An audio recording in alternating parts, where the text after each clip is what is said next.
My name is Mark Schiltz. I'm the president of Science Europe, and it is my great pleasure to welcome you, both participants and also speakers and panelists, to this workshop on sustainable research data management.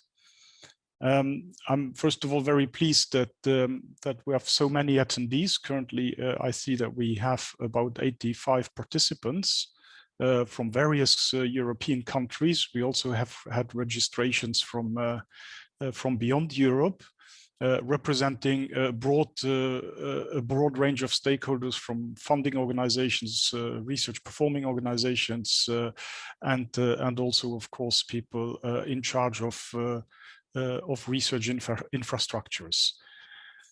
As you know, open science and research data management is one of the, or has been for some years now, one of the priority topics for Science Europe and for its member organizations.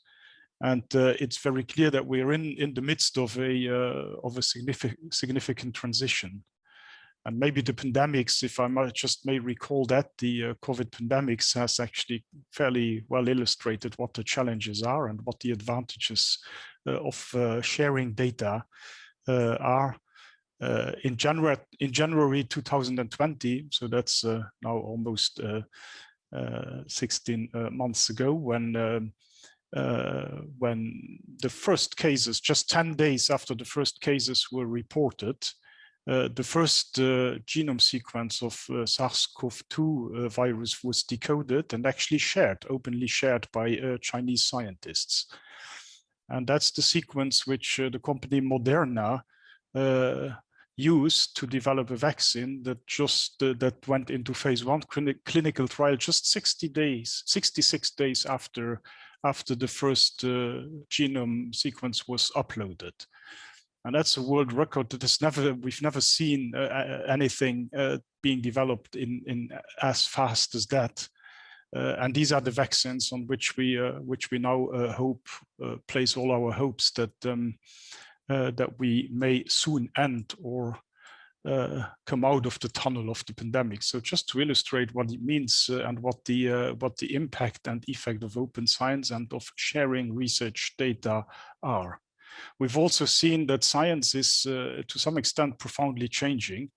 We have, for many decades, we have been primarily oriented by the hypothesis-driven paradigm of science.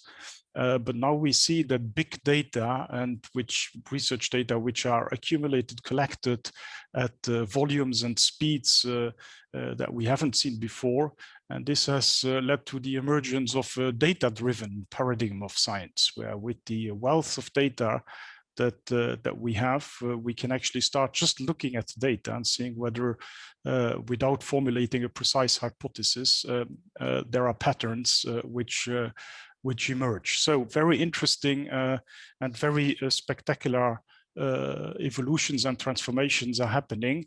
But of course, there are also a lot of challenges. The wealth and the huge amount of data, research data that are generated, need to be processed, need to be curated, need to be stored, need to be reasonably managed, and need to be managed in such a way that we can realize the ambitions of the FAIR principle, so that these data are findable, accessible, interoperable, and reusable. And this is a huge challenge for many of our organizations that we have been facing for some time, and which will just increase in the future as more data is being generated and as more data are being used. So that's why Science Europe, as a federating organization, has been looking into these issues for some time by sharing good practices, by learning from each other, and by defining standards and also methods and processes on how we can make progress towards the sustainable management of research data. This is the guide, the practical guide that we are presenting today, or which is the topic of the workshop today, is the third in a row of practical guides on research data management, which we have been, or on open science more precisely, which we have been issuing over the past years. we hope that it will be useful, and we're convinced that it will be very useful, because a lot of intelligence and a lot of knowledge has flown into that. And in this respect, I would like to particularly thank the experts from the Science Europe member organizations, which are part of our working group on data sharing and supporting infrastructures, because it's really through their expertise that we have been able to collect these best practices and to come up with this practical guide. I particularly thank the chair of that working group, Dr. Stefan Winkler-Ness from the German Research Foundation, who is with us today. It's the engagement of the working group over the past years which really has enabled us to present this practical guide. So with this short welcome, I'll hand over now to Melanie Wellham for the keynote speech. She's a member of the Science Europe Governing Board, Executive Chair of UKRI, and she will introduce us and lead us into the topic. Melanie.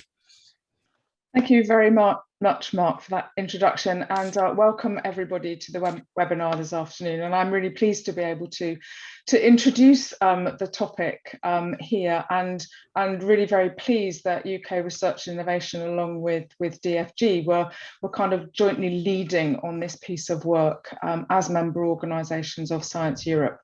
And we'll be hearing more from colleagues a bit later on. But what I want to do is to sort of introduce you to the concept of an agenda for research data. And to really set out that it's everybody's responsibility if we're actually going to advance and ensure that research data is sustainable, can be found, is interoperable between different data sets. And all of these things really important for underpinning and advancing the concept of open science, which I think we see as a really important aspiration to continue to work towards. So a real pleasure to be talking to you today. I want to start off really by introducing the UK Research and Innovations kind of approach to open science, if you will, and the importance of open science for us as an organisation. UKRI is the largest public funder of research in the UK. So we have a particular responsibility, but we also have significant levers to help incentivise the community to work towards an open culture, of which open science is really important. We tend to talk about open research because our organisation spans all of the disciplines, and our arts and humanities colleagues don't necessarily see themselves as being science, although we include them. So we tend to use open research, but really it's the same thing that we're talking about when we talk about open research versus open science. We want, as an organisation, as a research funding organisation, but also as a research performing organisation, so we have a dual role. We want to ensure that we're promoting open science as far as possible, and doing this through our activities. So, supporting that transparency, verifying, reproducing data, ensuring research integrity, the reuse of data, how that can feed through to innovation. We see this as important for enhancing collaboration, not just within disciplines, but also between disciplines and across different sectors.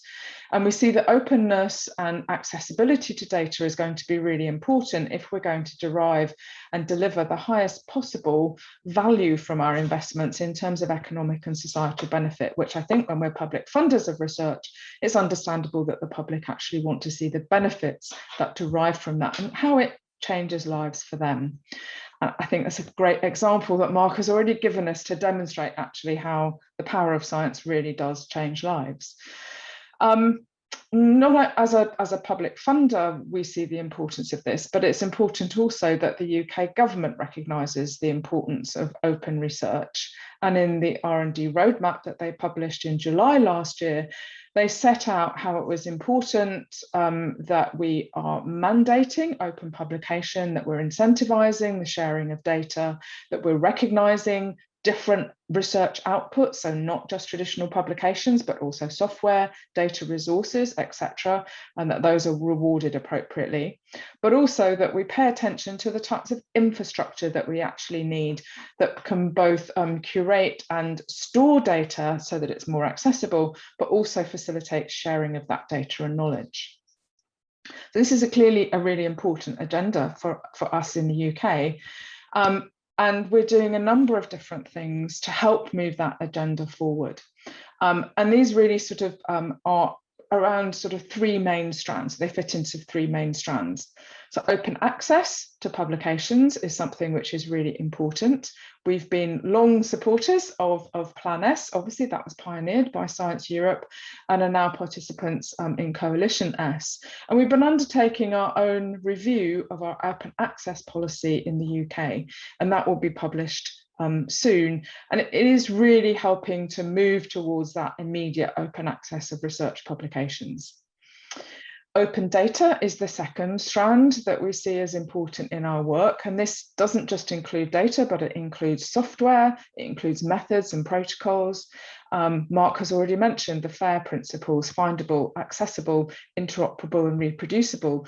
Those are really important. And we're currently doing some work internationally with the OECD around achieving this, because it's important that we are both promoting this nationally, but also that international alignment is really important.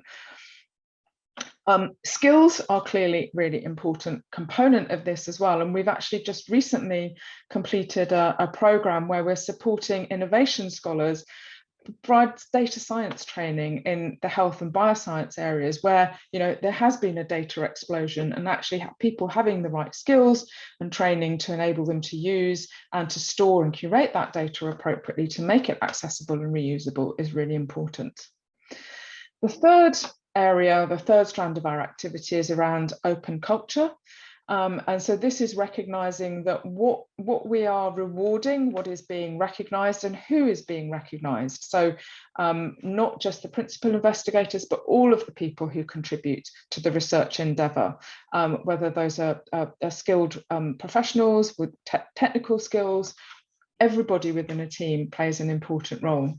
And again, we're working quite closely with other organizations around taking forward and appreciating how rewards and incentives can actually help support the open science agenda. And interestingly, in terms of open data, we're actually have jointly commissioned a project with the Wellcome Trust and the Gates Foundation to look at the impact of the rapid sharing of research data through the COVID-19 pandemic and what lessons we can learn from that we could apply to other areas. But we're here today at this webinar hosted by Science Europe to talk about the activities of Science Europe in this space, particularly sustainable research data. And UKRI has been very involved and engaged with these activities. So in terms of open science in Open Europe, this is something which Science Europe has been promoting for many years. Already mentioned the pioneering work around open access publication in regard to Plan S and then Coalition S, the work around data management, data sharing, and close engagement with the development of the European Open Science Cloud, which will obviously support this agenda more broadly. And for the past 2 years, there's been a particular focus on sustainability of research data, which is really the focus of this webinar and the focus of this new practical guide, which has been published today. But I think it's important that this is a continuing journey. This is a gradual process of moving towards greater openness in science. And the next 5 years will actually be critical as many things will change. And the importance of open science is really reflected in Science Europe's new strategy, which has just been set out for the next 5 years, and we've been working on over the last 12 months to develop. So there are 3 key strategic priorities within the Science Europe new strategic plan. One is shaping European research policy developments. A second is contributing to the evolution of research culture. And a third is strengthening the role and contribution of science in tackling societal challenges. I'm sure you can all see that open science is a cross-cutting topic which touches on all of these different areas. In the first area, clearly there's that influence at the high political level in Europe and policy level, but also thinking about practically what does this mean for organisations. And I think one of the strengths of Science Europe is the diversity of member organisations that come together, that share their approaches, we mutually learn from each other and can develop best good practice, such as that exemplified in the publication today. I've already touched on how incentives, reward and recognition can be an important component of open science, and indeed how that relates to research culture. These two things are interlinked. So thinking about openness as a component of research culture will be an important part in this priority. And clearly coming to sort of societal challenges, sharing data, having data accessible can really foster engagement between researchers, between innovators, policymakers, and importantly, society at large. So open science is really embedded across the Science Europe strategic plan going forward. But today is about this practical guide to sustainable research data. And it really is a practical guide. This is an area which has been discussed very extensively and without any firm conclusions being drawn for a number of years. And so I think this was sort of the challenge for the Science Europe working group, looking at this particular area, thinking about, well, what can we do to move things forward to progress this agenda? And so the practical guide really sort of provides what it says on the tin, guidance, approaches, and potential solutions for organisations to look at. And it includes practical elements for research funders, for research performers, and for research data infrastructures. Not only is it a practical guide, but it's also sort of a platform for further discussion and for further collaboration and alignment between stakeholders within the research and innovation community. And it's really seen as a starting point to support organisations as they develop their own agenda for research data, which is the concept that I set out at the start. So what is this agenda for research data, and how does sustainable research data contribute to that? Well, each organisation, if we are going to deliver sustainable research data into the future, needs to demonstrate a strong commitment to managing its research data. But it also needs to do that within a broader framework which enables easy, efficient and long-term data sharing, not just within its own organisation, but across organisations, nationally and internationally. So there's important to have alignment around that. And this agenda sort of, as it is set out in greater detail in the publication, but it includes such things as organisational policies. What does it require of the researchers that may be working within that organisation? It involves capacity. What skills do those people need? What professional skills might be needed to support researchers? What are the technical needs? Importantly, what financial support? That's an important component for research funders to think about. Nothing comes without some form of cost to support this. And we need to build that into the way that we're thinking about this agenda going forward.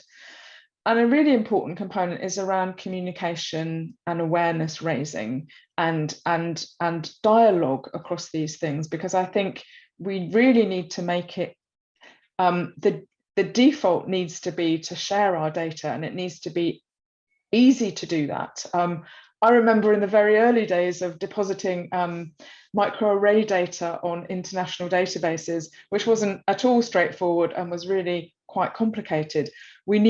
We have moved beyond that, but we really need to bear ease of all of these things in mind, because I think that will be a real enabler. And just to finish off, sustainable research data isn't someone else's problem. It's all of our problems, whether we're a researcher ourselves, whether we fund research, whether we manage a data infrastructure. We all have to take a responsibility, because we won't be able to achieve the aim of data being sustainable unless we all play a part and all take on our own roles within achieving this. We won't achieve it if we stay within our silos. So it means that we all have to really be developing our strategies, but sharing those strategies, discussing those strategies with others. And I think this is really where Science Europe can play and wants to play a really important role. We want to contribute to making research data sustainable. We want to act as a catalyst, if you like, to encourage organisations to take up that responsibility together. And I really think that the practical guide that's launched today really is a great start to doing that. So I'm going to finish there, and I look forward to further discussions and questions. So thank you very much. And I'll hand back. Well, I won't hand back to Mark. I think I'm handing over to Marie at this point. Thank you. Thank you very much, Melody, for both your interesting introduction to the topic and, of course, also for your support for the Science Europe break around open science and data sharing. A warm welcome also from my side to all participants. I'm Marie Timmerman, Senior Policy Officer at Science Europe and in charge of the research data file. And I'm very happy to moderate this following session.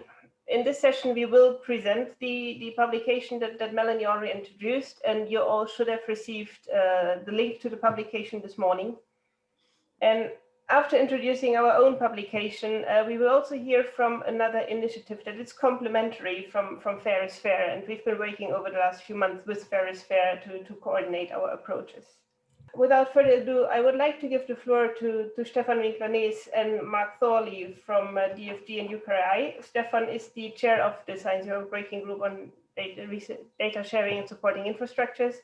And Mark is the coordinator of the task group within this working group that has worked on the guides. And yeah, I hand over to you to present the work you've done over the last 1.5 years. Thank you very much. Thank you, Marie. Thank you very much. And also welcome from my side here from Bonn in Germany.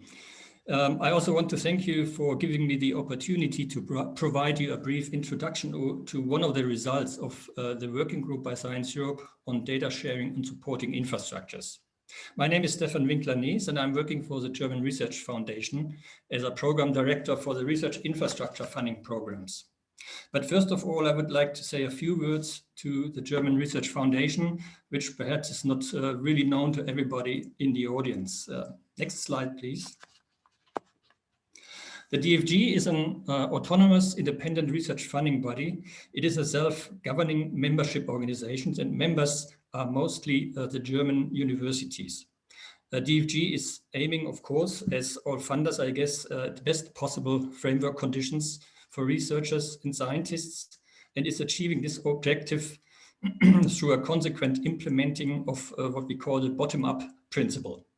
That means, in essence, that the governance, the funding policies, funding principles and procedures as review processes and decision quality control are following the requirements and standards defined by the scientists and the scientific communities. Consequently, decision-making boards at DFG are mainly composed of scientists.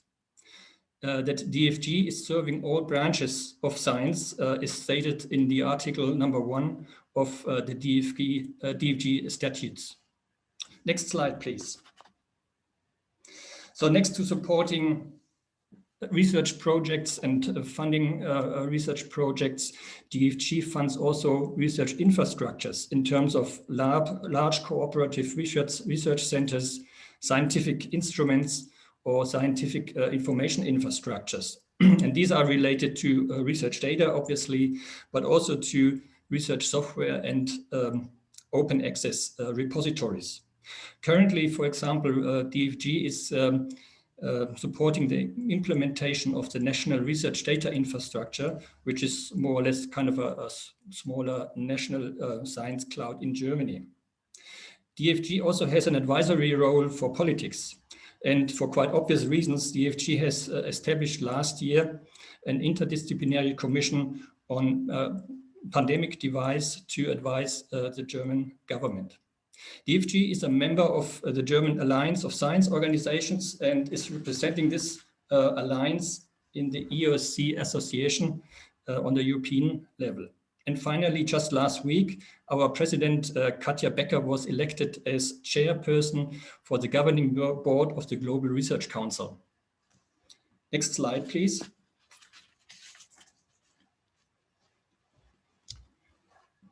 But let us move now to the topic of this webinar, sustainability of research data. It was consensus in the working groups that sustainability is a highly important and essential issue. I think this has been stressed already. And when aiming at open science, sustainability is a core requirement. And it is not a surprise that this topic is to some extent a kind of an evergreen topic among the research data topic. Reasons behind this are a number of rather complex challenges. The landscape of the actors, the landscape of the different institutions, organizations, and persons who are involved is very diverse and manifold. Each of them has different needs and requirements and various forms of responsibilities on a local, national, international, or also disciplinary level, a very important aspect, by the way. And in principle, all of them should recognize and understand their role, and ideally, of course, all should work together in the best possible manner. Next slide, please. I could not really resist to show you this great quote from Jeff Rothenberg of the RAND Corporation, which he coined already in 1997. Of course, that quote is simplifying the issue very much, but I think it includes already many important elements as storage, data management, accessibility, and etc. Moreover, it gives a hint to a focus of the time on hardware, computational centers, and other technical issues. Those had a rather different priority some decades ago, but still play a very important role. Next slide, please. As mentioned before, talking about sustainability has a very long tradition to some extent, and a large number of working groups and discussion rounds have been dealing with this. In addition, many publications, studies, reports are available, providing mostly very helpful insights into the complexity of that issue. Here you see a few selected studies of many papers between here 2010 and 2017, and it is noticeable that many of them are trying to find solutions for the economic challenge, which relates very much to hardware, networking, and computational centers. Obvious arguments were the steady rising amount of digital information and data volumes. The graph on the right-hand side was published with the Blue Ribbon report in 2010 already, and is just one tiny example to illustrate the gap of prospected data volume and available storage capacities. Today, I think we do have a different situation. Storage may not be such a strong argument anymore as it was. However, when talking about sustainability, we still do not have good solutions. Next slide, please. So there are still some critical questions. These questions listed here were already published from the Blue Ribbon report in 2010, and raises the question: what digital information should be preserved? Is it everything? Is it just a selection? And if yes, how could we select those? Who will preserve it? So the question, who is kind of responsible for actual preservation and providing future access? And of course, this still is an issue: who will pay for this? In addition, especially the economic side was not only recently discovered by publishers and other information corporations as an attractive business model. Next slide.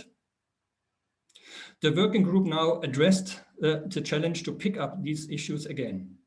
Given the complexity and the common perception that we are dealing with a long-lasting process, we tried to look at it from a different perspective, the perspective of the individual stakeholder groups with a priority on availability and access of research data.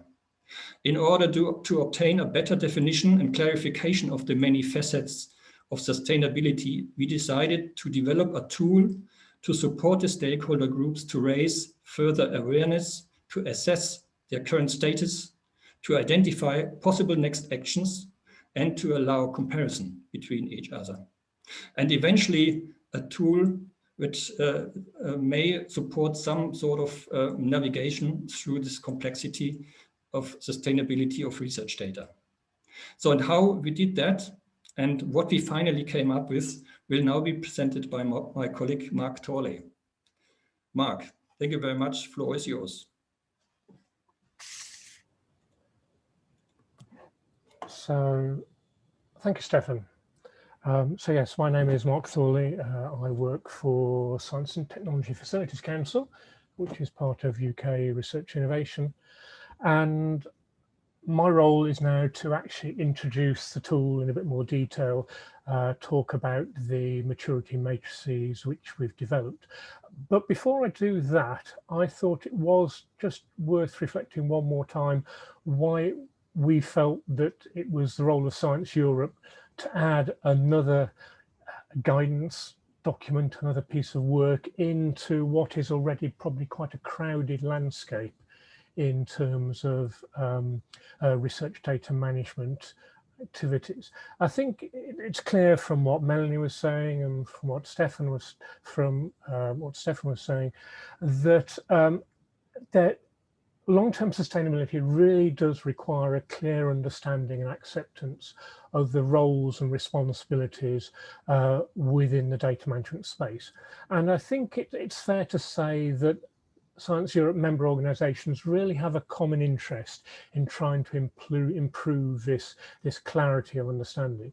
I mean, as I said, there's a lot going on. I mean, we're seeing top-down international policy. So, for example, from the OECD initiative, I've been involved in the update of their 2006 recommendation on access to research data from public funding, which was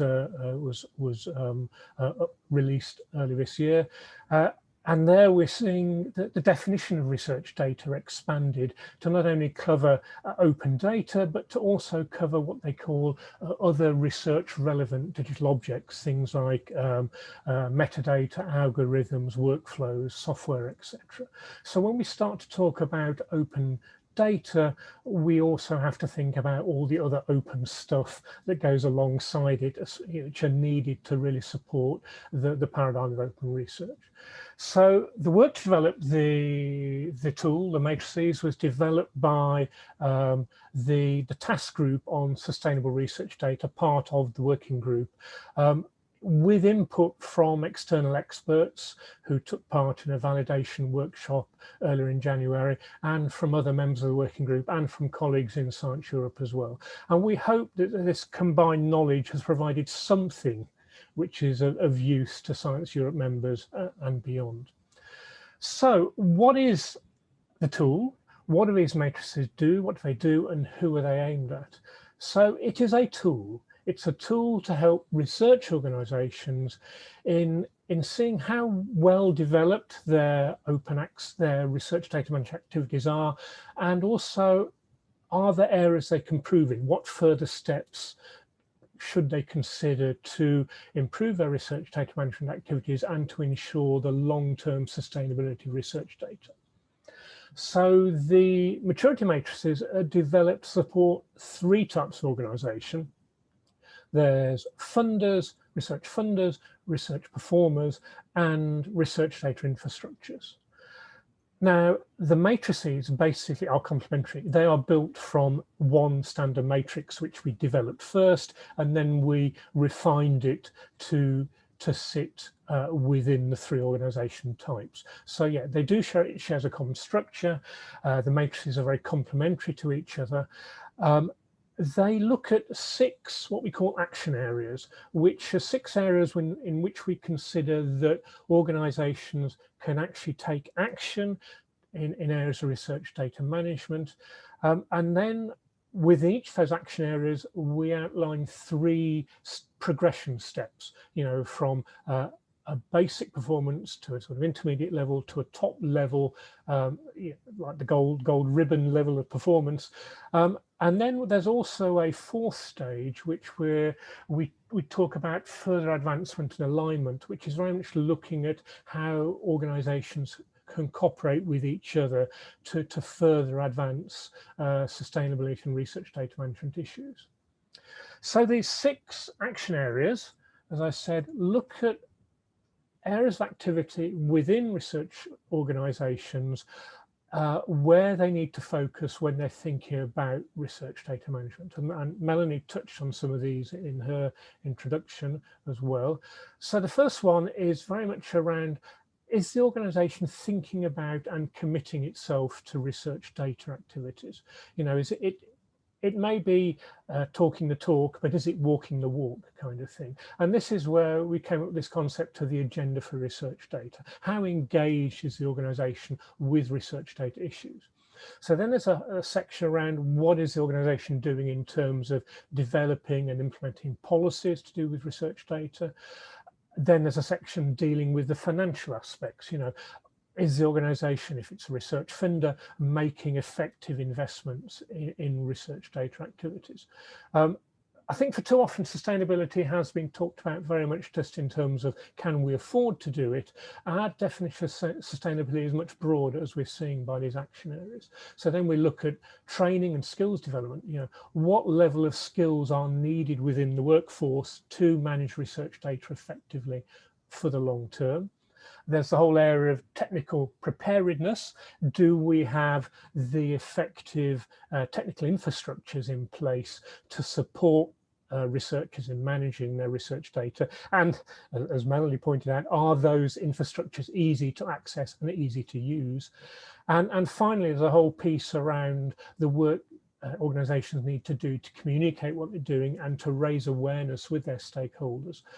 So as I said, these action areas are common across the organisation types, though within any one organisation there's a different emphasis. So for example, if we look at the financial aspects, for research funders, it's very much questions around what are they doing in terms of investing in research data management activities.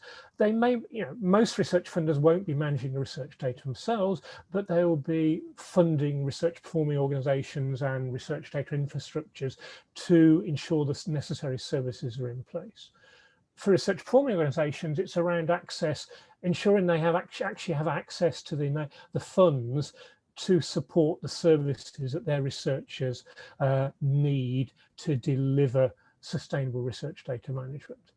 And for research data infrastructures, it's around ensuring that the research infrastructures have the necessary long-term sustainable business models in place. I think up till now, we've seen a number of infrastructures which probably exist on short-term funding cycles, you know, from one project to another.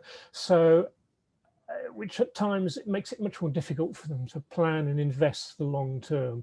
So part of this sustainability model is very much saying, are we supporting the infrastructures for a long enough period without, but still accepting that, you know, all these things need to be up for review, and we need to make sure the infrastructures which are there are still meeting the community requirements.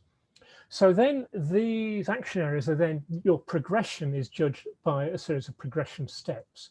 So the basic level is what we've called plans to develop.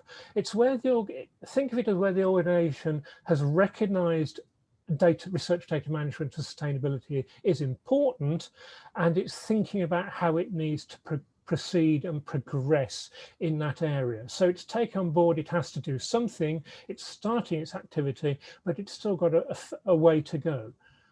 Then there's the sort of the middle level, which what we call development ongoing, where basically the foundations are in place to achieve sustainability, though I think the organization, you know, will recognize it still needs to do more to go forwards. And then we move through to the upper level, what we call developed at the organizational level, where basically we can say that the organization has a fairly mature and cohesive and integrated approach to research data management and sustainability of that. And then we also have this fourth step, this more optional step, which is to go beyond we as an organization doing a good job to, are we working well within the wider community? Are we collaborating, especially say on an international level, with partner organizations, especially to align approaches so we can hope to achieve a level playing field in the expectations that we apply to our research community and in the access to services and facilities that researchers have. So what we don't want to see is, say, a researcher who has funding from 2 different funding organizations, and those different funding organizations having a different set of requirements putting, you know, on that researcher. We need to ensure that as much as possible we make a level playing field to remove the, you know, the issues that make it difficult to manage research data. So quickly look at an example of how we might apply a matrix. Here we're looking at the a research funding organization, their level of organizational engagement and commitment. You know, they're taking on board of what needs to be done and then working with research data issues. So at the basic level, you know, basically the research funder has taken some initial steps. It's thinking about what it has to do. But it's crucially also looking to others for guidance and best practice. It's a start of the journey.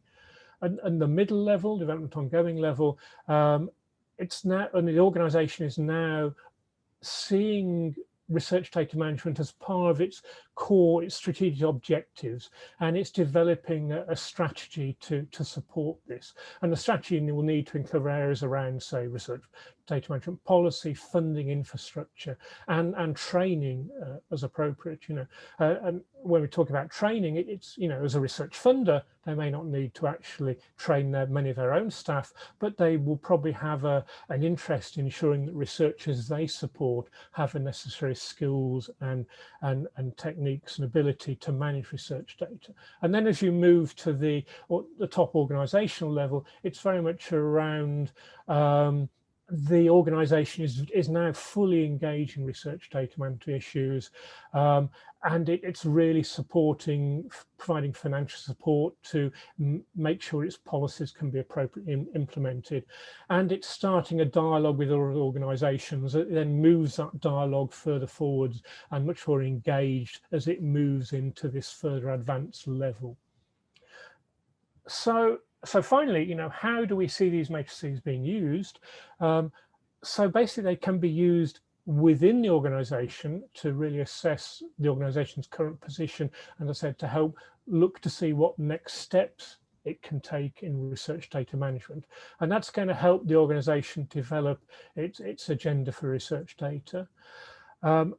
It can be used between organizations to really help foster collaboration, you know, to look to see, if we're similar organizations, can we align our approaches, and to really develop a shared understanding of whose job it is to do what, this shared understanding around roles and responsibilities.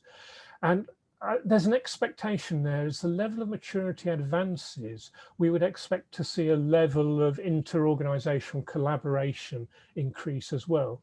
So we could be in a position, you know, in a few years' time where not every organization has to do everything. So it could be an example as a research performing organization doesn't actually have to run all the data management services its researchers need, but it needs to ensure its researchers have access to those services, which could be provided by other partner organizations. And this is, you know, one of the ways, things that EOSC is looking at, how we can build this sort of federated group of organizations to support research data. And I think finally, it's important to stress there is no one right answer when you use this tool. You know, the interpretation, the application will vary very much depending on your organization, on the organizational policies, the needs of the organization, and the environment, external factors within which the organization sits. And organizations also need to think about what level do they need to achieve. Not every organization has to get to the top level in every area. So you need, when you use the tool, think about what is going to be appropriate for your organization at this point in time, given your organization's you know, mission, mandate, and cooperation with other organizations. So finally, I'd just as we launch it all, I would like to acknowledge, the sterling work done by my fellow authors, Tommaso and Elizabeth, in drawing the matrices together. Also, we owe a debt of gratitude to other members of the task group on sustainable research data for their really valuable help and input in developing this, and also to our colleagues within the widening working group on data sharing and supporting infrastructures, especially Stefan for all the work he's helped on that. And also for those external experts who provided feedback from the validation workshop we held in January. And I think finally also to Marie, who was our Science Europe minder in this whole exercise, but really helped keep us focused and keep us on track and made sure at the end of the day, we delivered something which we hope will be of use to our research communities. Thank you. Thank you very much, Mark and Stefan. I've seen there's a first question that came in. I'll keep this to the end of the session, and I think I'll hand over directly to Angus White now from the Ferrosphere project for Angus to present what Ferrosphere is doing in a very similar and complementary initiative. Angus, the floor is yours. Thank you, Maria, and thank you very much for the invitation to present this work, which I've skipped forward my slides. This approach, I hope, is complementary in two ways, which I'll come on to in a second. I'd like to offer a brief introduction to Ferrosphere, first of all, for people who aren't familiar with the project, and then make the case for the work that we've been doing in Ferrosphere to complement the work that Mark's been sharing just now. So I'll just share the general shape and invite your feedback on a draft of it. I think it's worth stepping back for a second and reflecting on the role that FAIR plays in this agenda of open science and sustainable research data. And I think the benefit of seeing this role is on the balance sheet in financial terms, but also in the terms that have already been mentioned in support for reproducibility and transparency. Ferrosphere is European Commission Infra EOSC 5 project. It's a 3-year project, which is part of the way through its final month. It has 6 core partners, of which my own organisation, Digital Creation Centre, is one, and it's led by DANS and has a large number of other projects. Its main focus is on supplying practical solutions for the use of the FAIR data principles throughout the research data lifecycle. And it's got an emphasis on fostering FAIR data culture and the uptake of good practices. This work that I'm presenting is part of a small part of the project that focuses on identifying areas of practice where changes could have greatest effect in furthering the FAIR principles. And it's really trying to capture that in a similar framework that this work is trying to do. It's complementary, I hope, in that it's offering the services who are responding to the framework that Science Europe's developed at an operational level, and particularly for those in research data management services that may be in the library or based in the research office, who need to offer service support that's of value in making research data fair and maintaining it in a fair state. We use the term capability just to refer to the ability to generate or facilitate those outcomes that researchers and others want. And we're doing this because we have done this before. We've developed capability models that we've found to be useful. It joins a growing number of these, I think, and I thought it'd be worth mentioning the OECD's recent report on building digital workforce capacity and skills, which highlights maturity models and recommends them as a way to work out plans of action. The ACME framework, which is what this is called, joins a number of other assessment tools that have been developed in the project, some much more mature than this, including the repository assessment, which reframes the core trust seals standard in fair terms, and the Fuji tool, which can be used to assess whether a data set meets the FAIR principles. Predecessors to this work, a framework called RISE, which we developed in DCC nearly 5 years ago, and a more recent example called Do I Pass for FAIR, which came out from the National Coordination Point in the Netherlands last year.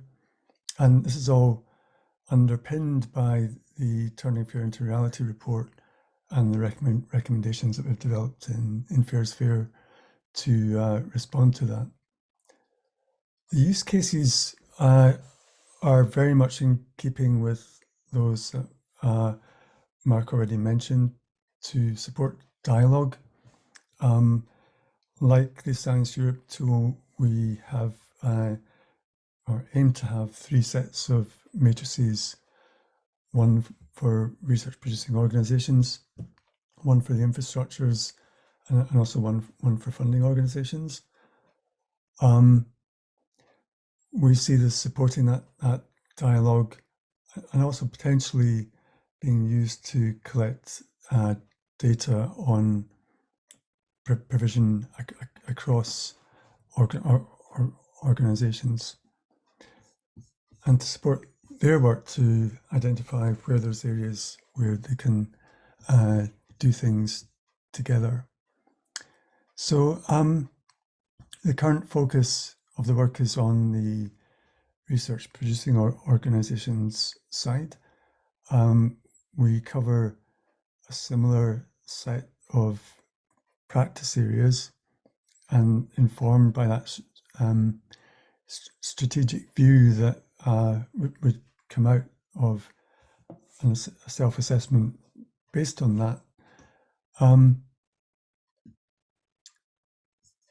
So we have similar maturity levels, three steps.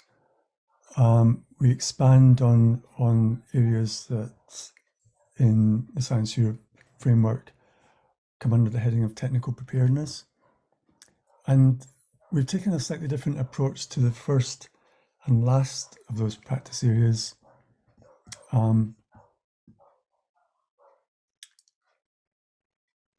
The ACME framework, so the first 3 areas in our framework pretty much map one-to-one with those in the Science Europe one.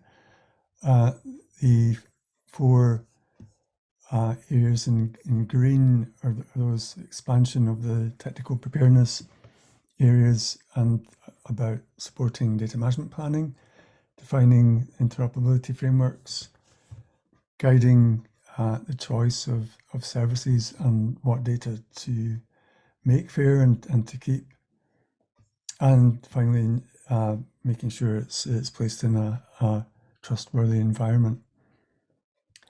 The other area, community engagement, tries to encapsulate those two areas in Science Europe matrix, and our approach is really coming from the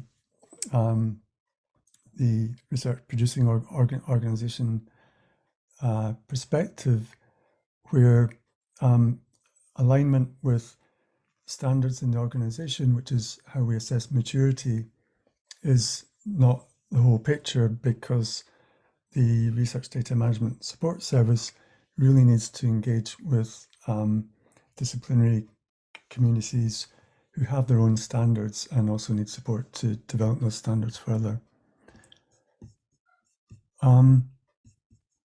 So that's just making that point. Separating out these skills, we think, should have benefits because if people are rating their maturity differently on those scales, then it might suggest areas where they can identify strengths and weaknesses for the support services. We have some examples to share with you. I won't go into any detail because you won't be able to read the text anyway. But there's a link out to a draft document which we're hoping to get some feedback on, and very much appreciate your comments. I'll put a link to that in the chat when we're done, and very much appreciate your comments on whether you see use case for this framework in conjunction with the Science Europe framework. So that's it from me. I haven't mentioned my colleagues who I would like to thank. There's a small group of around 6 of us, and we very much benefit from Mark Thorley's input, having done so much on the Science Europe framework as well. Thank you very much for your presentation, and also for the good cooperation over the last few months. I think it's really good to see that the Science Europe guidance, which is aiming at a more strategic level within the organizations, will get some additional guidance that will then, support getting these recommendations transposed also on the operational level. I have 2 questions so far that have been asked for Stefan and Mark. The first one is, do you really mean that the international collaboration should come last as further advancement when an organization has already solidified at organizational level, or is that too late? From my perspective, the quick answer to Hans is no, that's not what we meant. I think collaboration between organizations will build from the basic level upwards.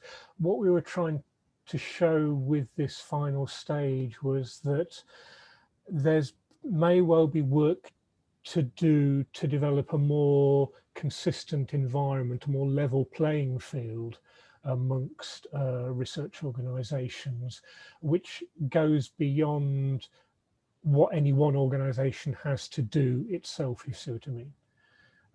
So yeah, depending on the domain, depending on the organizations, I think, collaboration could well be built in from the very early days, which again, I guess you have to take the tool and you have to use it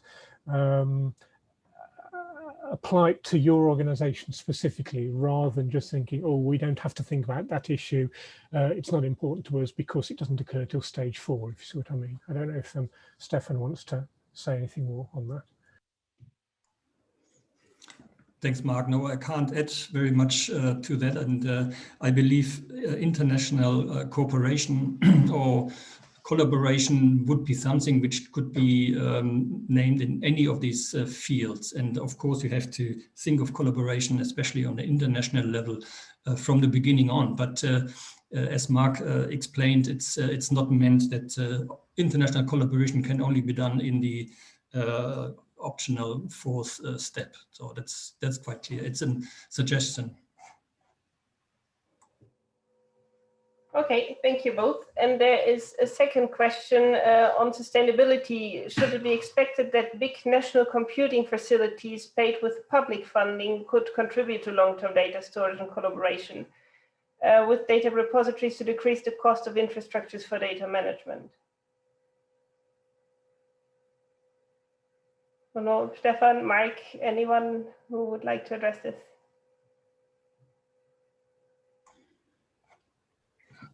I think that's not an easy question. I mean, I think it depends. I mean, it's probably part of the huge complexity of this topic that prevents a comprehensive answer here to say, yes, we should expect that. It can be the case in certain constellations, but we cannot really say they have to, or we cannot force them to provide that kind of services. If it makes sense, and it also, I guess, is a matter of the specific disciplines, especially for if you have disciplines with large data volumes, it might be an option, of course. But to find out which would be the best options, that hopefully we think that the matrices can help to decide. Okay, thank you very much. And then one last question before we close the session, a question for Angus. You mentioned assessment in your presentation more than Mark did. Do you see the ACME as primarily an assessment tool?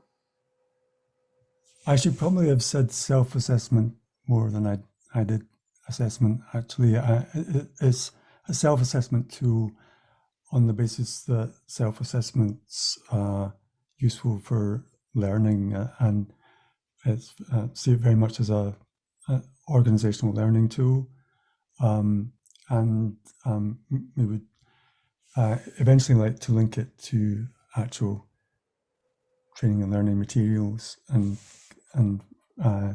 operational guidance. Okay, thank you very much. I don't see any other questions, so I will close this session now. We will have a short break, 10 minutes, so please be back at 3:45 Brussels time, that is. So within short 10 minutes, and then we will go on to the next session. Thank you very much. Ladies and gentlemen, welcome back to this webinar on sustainable research data. It's about time to start our round table on collaborating to make research data sustainable. I will keep my introduction very short because I'm sure you all have followed the excellent presentations of the previous session from Mark Shields, Melanie Wellham, Stefan Winkler-Nies, Mark Thorley, and Angus White.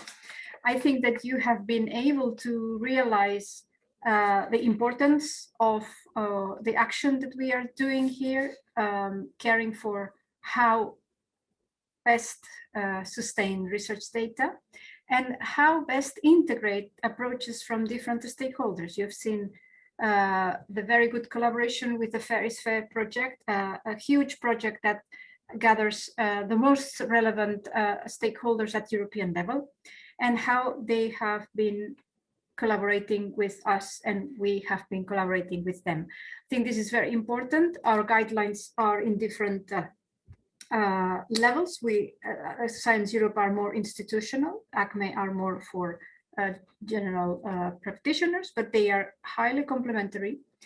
And I think that to discuss not only that integration, but also how we can then use this for a better curation, data curation and data sharing is of utmost importance. Therefore, without further ado, I would like to give the word to the first panelist of the roundtable. It's Kostas Repanas. He is an expert. He's a policy officer in DG RTD at the European Commission. And he will give us in a few minutes the importance of an agenda for sustainable research data for open science. So Kostas, please, the screen is yours. Yes, thank you very much, Livia.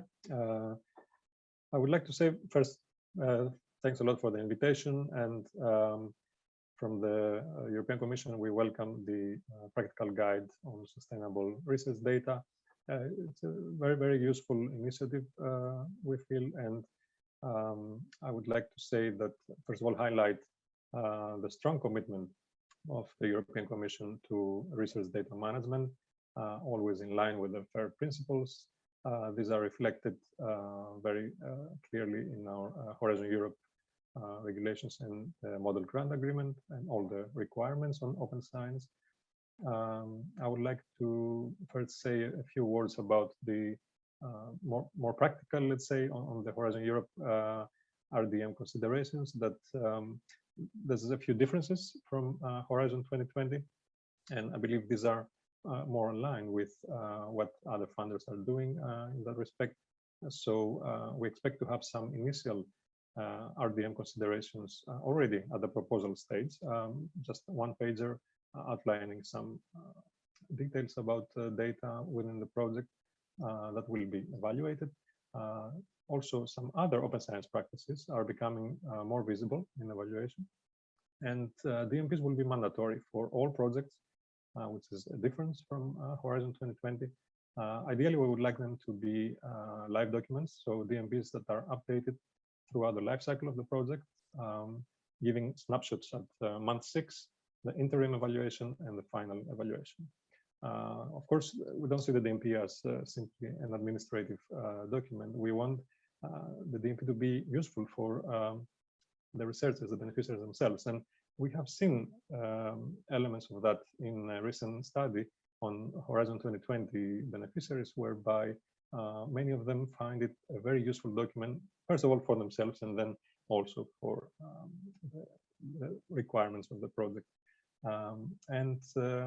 Alongside those lines, we are exploring perhaps engaging in some training for evaluators and reviewers, exactly to highlight all those new elements and how they can best evaluate and review proposals and DMPs in particular.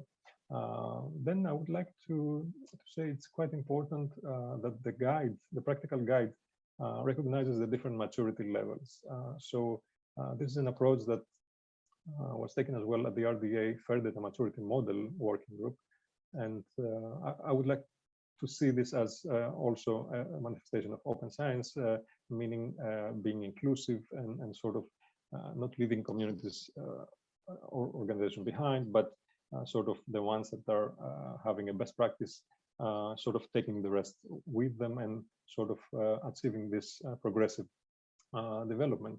So it's a very good approach for everyone to take stock of where they are at a certain time, and then where they aspire to be, where they target to be in the future. And then this is also, I would say, what is happening with the open science policy of the Commission. So it's an evolution over the years, allowing researchers and organizations to adapt and slowly adding new elements as we move forward. So more on the issue of data sustainability, which is, of course, a very, very important issue. I would like to say that the European Commission has a long history of investing in data infrastructures and supporting their sustainability and the data that they hold and provide access to. And in fact, our way, let's say, of ensuring the sustainability is by encouraging sound RDM practices and deposition in trusted repositories. So this is very important for Horizon Europe as well, but also in general, we feel for open science practices. Also, we support, of course, in our funding of projects, any associated costs that are eligible costs for data management. We expect them to be stated in the DMP. And there is, I would say, an issue for several years here that what happens after the project, right? So typically, the framework programs fund projects for certain years, and then sometimes when the project ends, if there are associated costs, it's very difficult for the funding to continue or for additional budget to be found. So there, I think we count also with the home institutions of beneficiaries and organizations to share the effort collectively for these cases, but also to sort of support advanced planning. So if in a project a beneficiary identifies that there will be extra cost and they provide the justification for it, then it can be also included as eligible cost in the current project. The other thing I want to mention very briefly is something we're exploring as an alternative, as a complementary way, is perhaps a repository run either by the European Commission or for the European Commission by someone else, perhaps along the sides of the ORE platform. It's still a very early discussion, but it would be one solution for exactly those cases where beneficiaries are wondering what is happening after the end of the project, especially when we're talking about data sets of high value that have to be maintained and archived for a longer period. Again, along the same line, we find that it's very important to provide training and skills. This is less in Horizon Europe, but more in EOSC. I mean, I hope Sarah will mention this later, but for example, the professionalization of data stewards is something at the core of EOSC, and we want to see this moving forward. And finally, just a couple of words about how to engage stakeholders in dialogue around data sustainability. Again, we see EOSC as one of the main instruments for this. So helping to engage in dialogue, align practices, and perhaps setting standards. At the member state level, besides EOSC, we have the new European research area. Again, open science and EOSC are quite relevant there. And finally, as you very well know, the European Commission is engaging very often with organizations such as Science Europe, RDA, CODATA, EUA, and many others. So we want to continue this dialogue, and we hope that this document is another way to achieve sustainable data management. Thank you very much. Thank you, Kostas. Thank you very much. Also, thank you for keeping very straight to the time. There are some questions emerging, but I would like to keep them for the discussion that we will engage later. I prefer to first to hear the other two speakers of the afternoon. So I would like to give the word to Sarah Jones. She is director of the European Open Science Cloud Association. She is one of the creators of the European Open Science Cloud Association. She's one of the soul makers, and I'm very pleased to say to see her here and to hear her thoughts on how key is collaboration and how stakeholders can work together, and the role that the European Open Science Cloud can play in aligning approaches. So please, Sarah, the floor is yours. Excellent. Thank you very much, Lydia, for the introduction. And first off, congratulations on the guide. I think it's great to see, topics such as sustainable research data being addressed, and the importance of thinking about those different stakeholder roles, because it is something that we have to do collaboratively as a community. So thinking about EOSC, I think one of the things we're trying to pursue within EOSC is bringing together all of those different stakeholders. So it's interesting actually that we have the same categories that you've used within your guide. So we have the research funding organizations, the research performing organizations, so universities, other research institutes, and many service providers. We do have another category because we do have commercial providers who are interested in EOSC as well, and other, I guess, kind of advocacy bodies or other representative bodies like Science Europe, who may be observers of the association and representing different views. And I think it's really important that we kind of work across these different categories of stakeholder, because as you've noted in the guide, there are different responsibilities that each of them will perform. And I think when we're thinking about, sustainability and making sure that the infrastructure we invest in is something that's, trustworthy and durable, and that's something that's at the heart of EOSC, we need to think about coordinating those investments. So, we need to know what it is that maybe a national funder is investing in. And if I think about the UK context, some of our research funders like NERC have their own designated data centres. There then may also be provision at a university level, or there may be other community repositories. And I think being aware of that kind of a quite complex and hybrid landscape and trying to do things in a coordinated way so that we're making the most of each of those investments is really critical.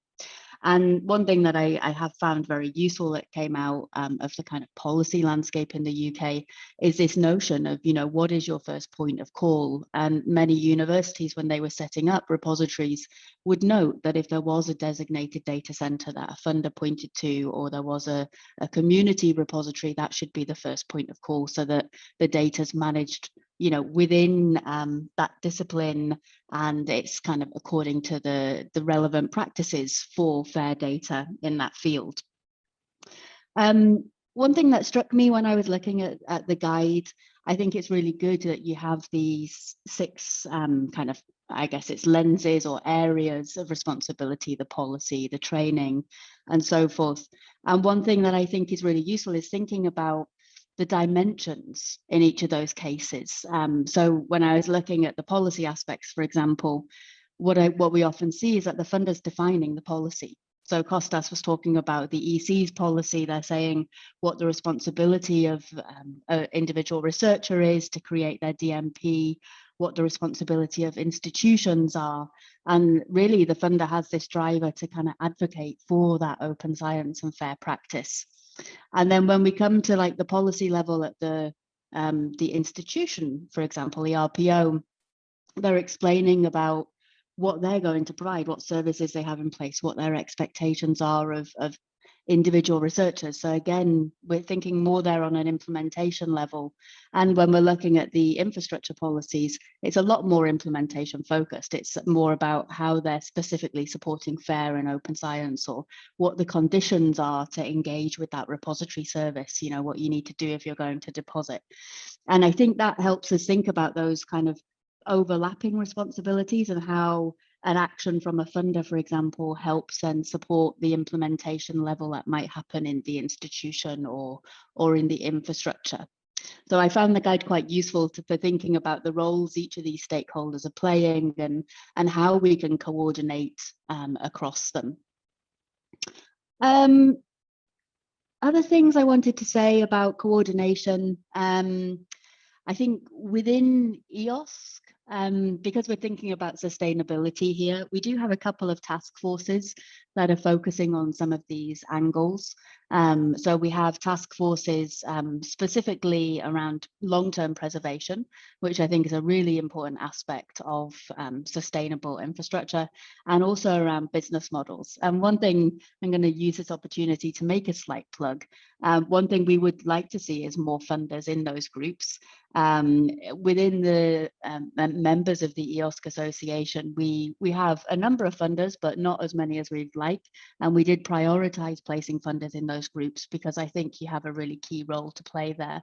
So if there are other funders who are interested in joining the association, I would encourage you to get involved in those groups.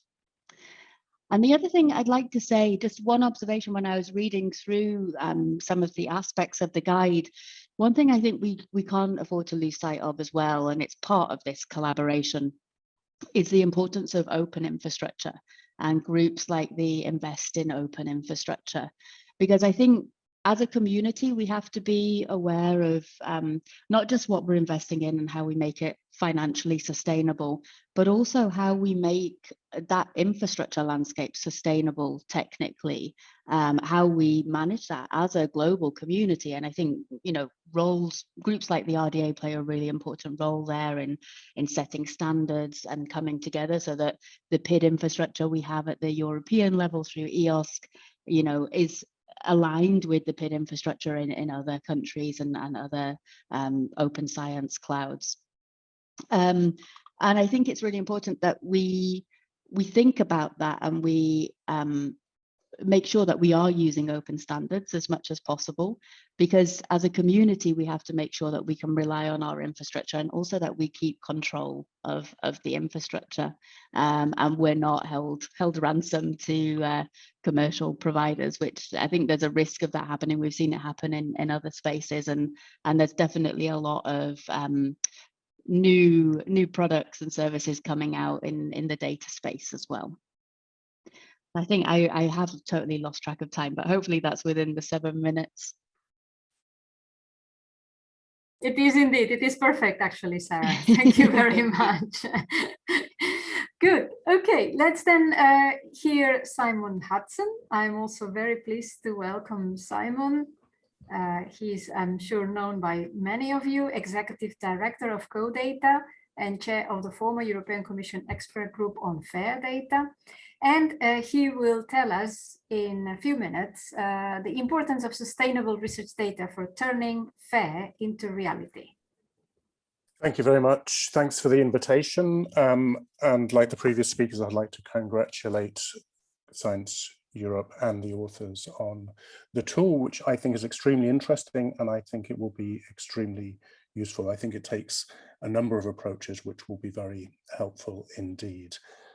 I'll say very briefly where I come from. So I'm the Executive Director of CODATA. CODATA's a creature of an organization created by the International Science Council. We do work in data policy, data science, data education. We have a strategic mission as well for interoperability and grand challenge cross-domain research areas. And I mention that because that does inform some of the perspective that I take on these sort of issues. And in particular, the mention of international and international comparisons in the fourth column of the tool, I think, is particularly important. And that's already been mentioned in some of the discussion in the question and answer. I'd like to follow by emphasizing the importance of the issue. That may seem, that it goes without saying, but I think it's really important for some of the strategic mission questions relating to RFOs, research funding organizations, which I'll come on to later. So research data are an integral part of the record of science. In almost all cases, in the vast majority of cases, they must be preserved and curated, and the infrastructures that curate them must be sustained. There are different types of research data. Those that underpin publications, scientific assertions, must be sustained because they're part of the record of science. Some are the result of unrepeatable observations of natural phenomena, they're performed through a facility requiring considerable investment. Again, they must be sustained. Many have further use, possibilities of reinterpretation, which we hear about a lot and which Angus mentioned. And so we recognize that FAIR is a fundamental and integral part of 21st century research. And the reason I underline that is this is mission critical for the organizations which are encompassed in this tool, for the research data infrastructures, for the research performing infrastructures, and for the research funders. The long-term stewardship of research data is mission critical. It's central to the activity. And I think it's important that we remember that when we're thinking about the strategy, the mission, the assessment of all three types of organizations that are mentioned. And this is because, or it's related to the phenomena, that the output of research is changing. It is no longer simply the human readable paper analog of scientific discovery and assertion. It now comprises a cluster of things. The human readable explanation, of course, but also ideally a machine readable encapsulation of the key findings and the data and the code, etc. And I emphasize all that. I'm sure those arguments will be familiar to a lot of people, but they relate fundamentally to the missions of the organizations involved. I was asked to reflect on the relationship of this tool to the Turning FAIR into Reality report. And one observation I'll make is that the Turning FAIR into Reality report took a deliberately holistic approach. The FAIR principles are, in many respects, data-centric. They say what you need to do to the data and the metadata, it should be stressed. And we in the expert group, of which Sarah was also a member, we decided that it was important to step back from that and say, okay, how does the broader ecosystem support this? What are the responsibilities of funders of research performing organizations and other actors? And what are the technologies, the investments in training, in other aspects of infrastructure, the technology as well? What are those things that form the ecosystem? What's necessary in order to realize this vision of FAIR data? And I think that holistic approach, that system-wide approach, is reflected very much in the tool that has been presented today. So I admire that approach. I think it'll be a very helpful tool. I think it's important to have on-ramps for organizations such that small and incremental steps can be taken. I like the approach of 3 levels, and then with a further more ambitious level, which I think is important to have that sense of aspiration, but also that sense that we can ultimately get there. And if I've got time, I'll make a few further observations. The point I was making before about the importance of this is because it requires commitment from funders and investments.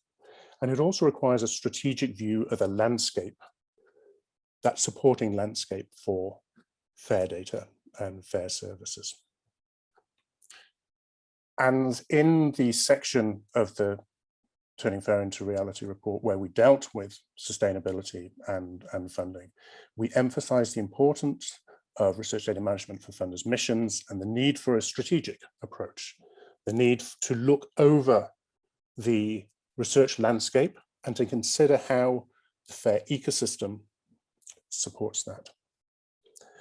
So we are absolutely right in this tool to emphasize the responsibilities of research performing organizations and research data infrastructures and the interrelation of these things. But there remains a fundamental keystone responsibility of the funder to ensure that these happen. So I think it's worth, nailing that point down and underlining it. A quick point about the ecosystem of FAIR data, which I've already mentioned. It's not, metadata is mentioned a lot in this tool. It's not entirely clear, though I may have missed it on a quick read, what the definition of research data infrastructure is being used here. I imagine that it's a broad definition, but I think many readers will assume that we're talking about data repositories, data infrastructures of that sort.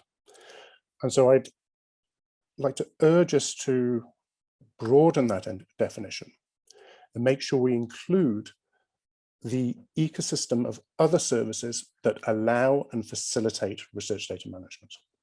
In particular, the metadata schema, or those organizations, those infrastructures that look after and curate and sustain metadata schema and terminologies, because without these things, the data can't be fair.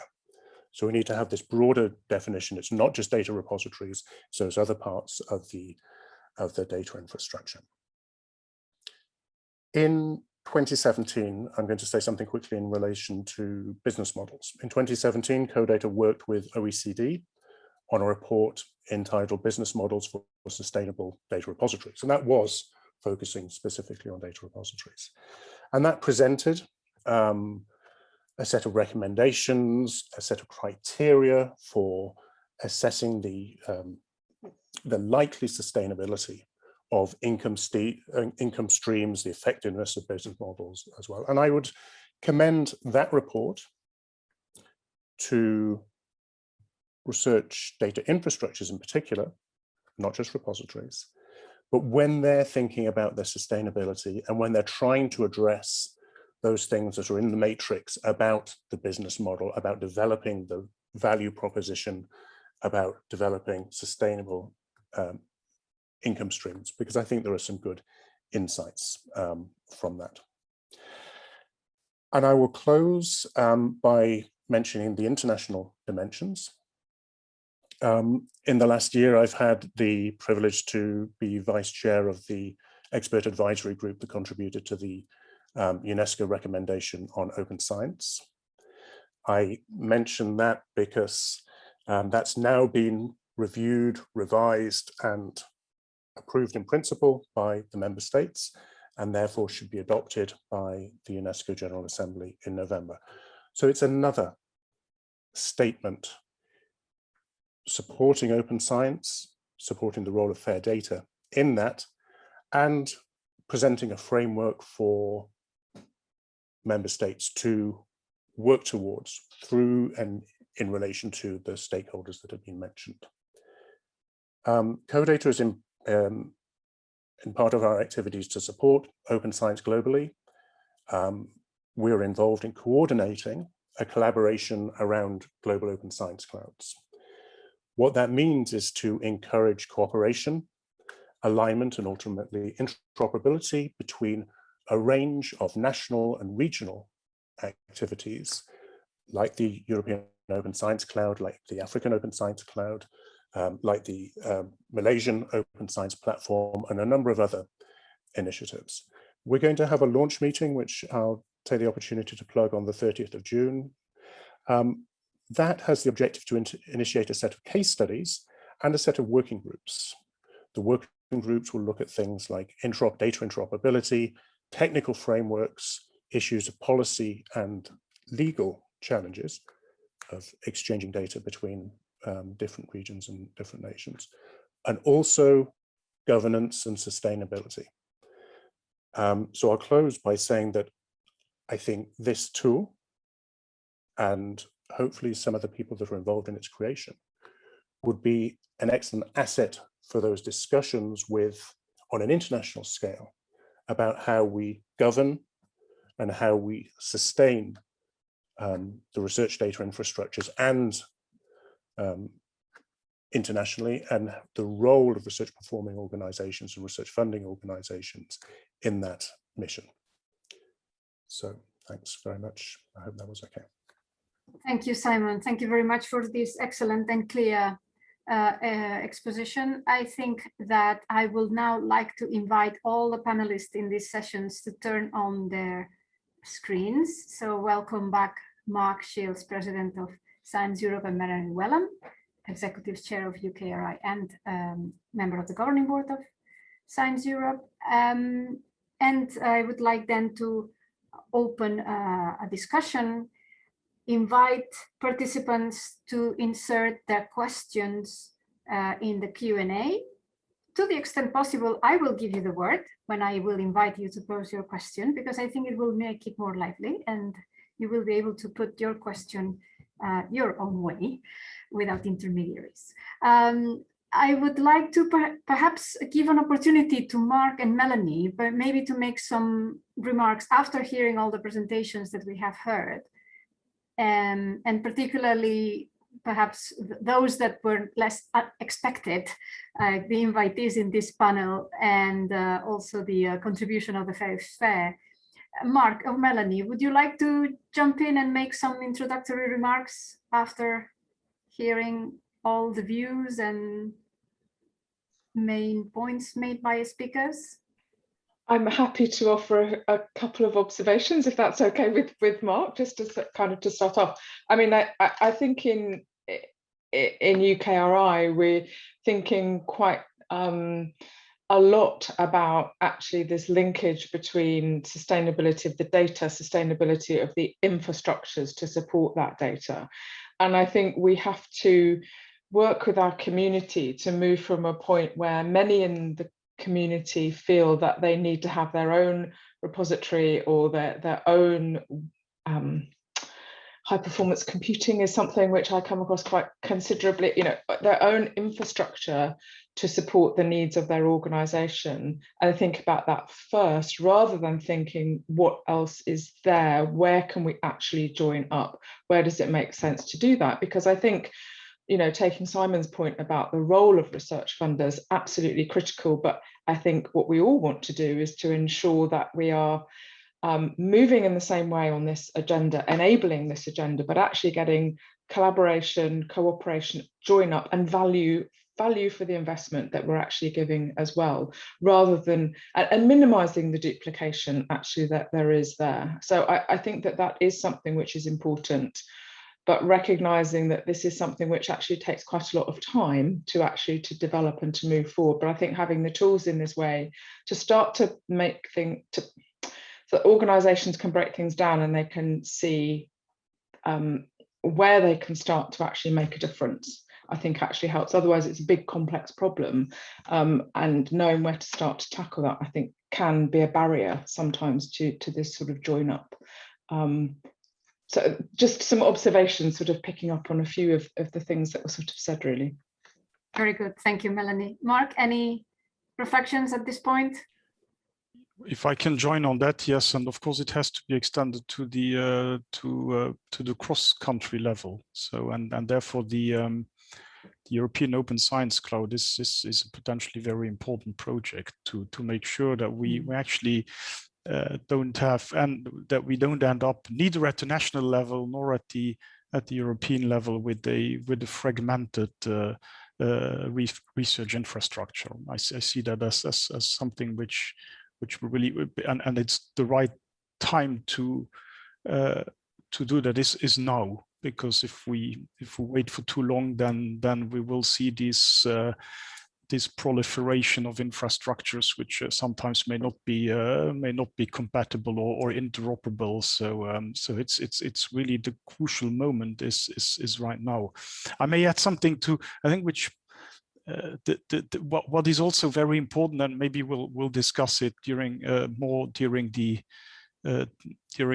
panel now, is the training aspect. I think many as I see it, many universities are only now realizing just now how important it is, first of all, to hire people who data stewards or others, and also to have internal training for their researchers. So I think that's a very, very important aspect, because we may end up otherwise with appropriate infrastructure, but if it's not being taken up by the community, or not properly taken up by the community, then it's we're running into problems as well. So I think this training, and then it connects to how do we incentivize people and valorize this whole aspect. But I'm sure we will discuss that further in a few minutes.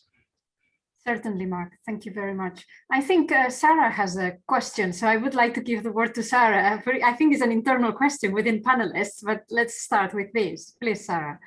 Yeah, it was. I couldn't actually add it into the Q&A, I don't think, because of being a panelist.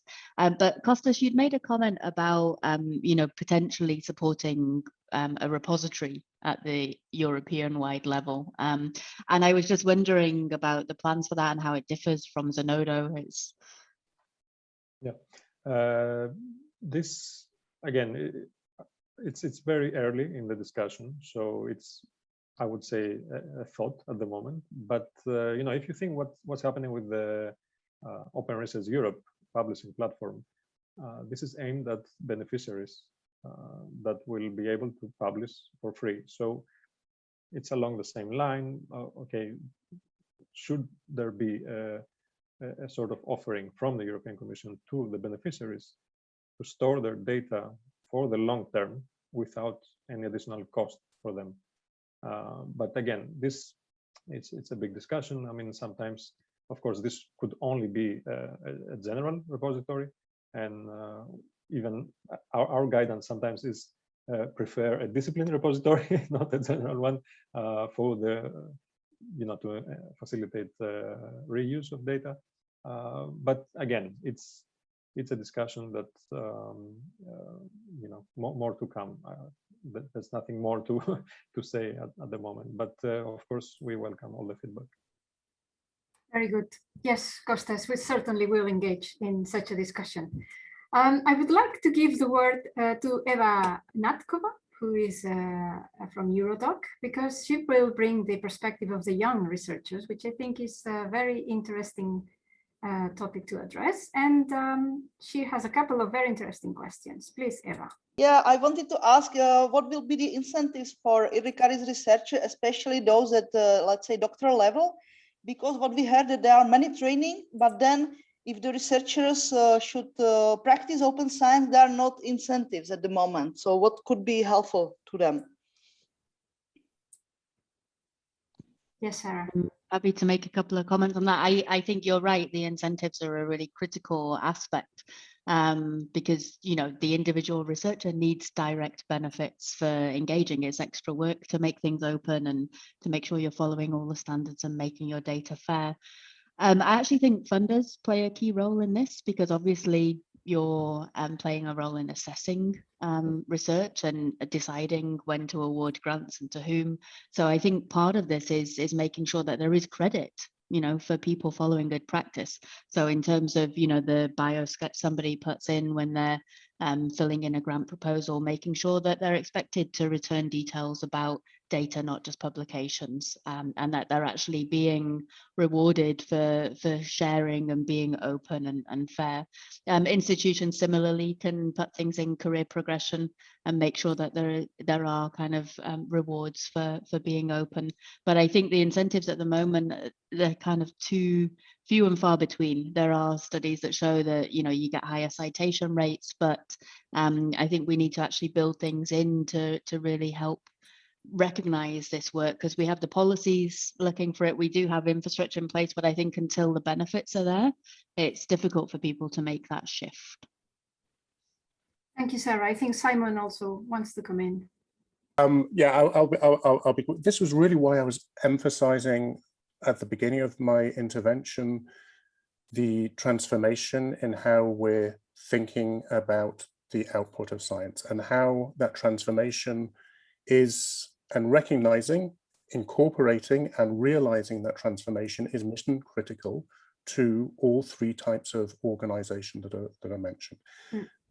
If we want to do 21st century science, if we want to take take advantage of the opportunities that are available, if we want to ensure that we respond to the challenge laid down in the PwC report that Angus mentioned, then that shift in mission and strategy needs to be incorporated in these organizations as quickly as possible. And this framework allows them to do that for research data management. And I think the point that I was trying to make is that there's a high level of shift in strategy which needs to happen. A shift in strategy and how we measure our mission, which is why the TIFA report goes on so much about metrics for the various stakeholders. And that it won't address the concerns of people like Eva immediately, but hopefully will do so quickly. I'd also mention that in some disciplines, in some domains, those shifts have happened. In some domains, they're core to the practice of the science in question. In advanced historical studies in Germany and in France, you do a thèse d'état in France, or a Habilitationsschrift in Germany, where you have to present as well as your thesis, the extracts from the archive upon which that thesis rests. So in the humanities, in some parts of the humanities, the empirical humanities, this practice already exists. Just one example. But I think that sort of approach should be broadened across the board where appropriate. Yeah, thank you, Simon. I thought Kostas didn't. Yes.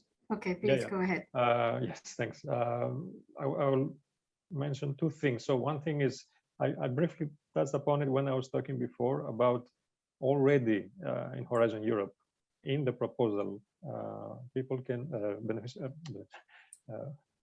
proposals can include other open science practices. So already they can mention if they have been engaging, sharing data openly, making data fair, collaborating with citizens in citizen science projects, engaging in open peer review, all those different aspects of open science can be mentioned. I mean, it will be a gradual change. It cannot happen, suddenly from one day to the next, but this is our intention for Horizon Europe. And then, of course, the sort of reform of research assessment is a very big issue. And the European Commission, and specifically a big part of our work in our unit of open science, is to engage now during 2021 in consultation with funders, research institutes, organizations, policymakers, and sort of create this, what was the beginning of EOS, the Coalition of the Willing, if you remember, sort of perhaps even have something like an MOU with those that are willing to either start or move forward with really reforming the way they assess research. So this is ongoing, and it's not easy, but it has to start somehow, and we think this is one of the ways to go. Yes, Kostas, and we thank you for inviting Science Europe to be part of this dialogue, which will start very soon. Thank you. I would like to move now. There are a couple of questions regarding the Horizon Europe policy and the alignment with the Science Europe guidelines. So I would like to give the word to Peter Dorn, because he has a couple of interesting questions. But recently, the first version of the research data management requirements for Horizon Europe projects were published. And I was wondering why they ignore the harmonized Science Europe requirements, while the alignment process for those requirements was actually instigated by the former Director General for Research and Innovation of the EC itself, by Robert Jan Smits. Right, yeah, thanks, Peter. Okay, I wouldn't say ignore, to be honest, but we looked at several of the questions. I mean, several are similar, but we were trying to balance, an evolution of the Horizon 2020 data management plan template with additional questions that point exactly to the indicators that came out of the Fair Data Maturity Model Working Group. These indicators have been already in use by Fair is Fair for creating tools, and by other organizations as well, in either self-assessment or creating evaluation for fairness. And we wanted to inject some of those more directly. So in fact, we went through an exercise of looking at different DMPs from providers such as DMP Online, Argos, the Data Stewardship Wizard, the NWO template, of course, the Science Europe document, and others.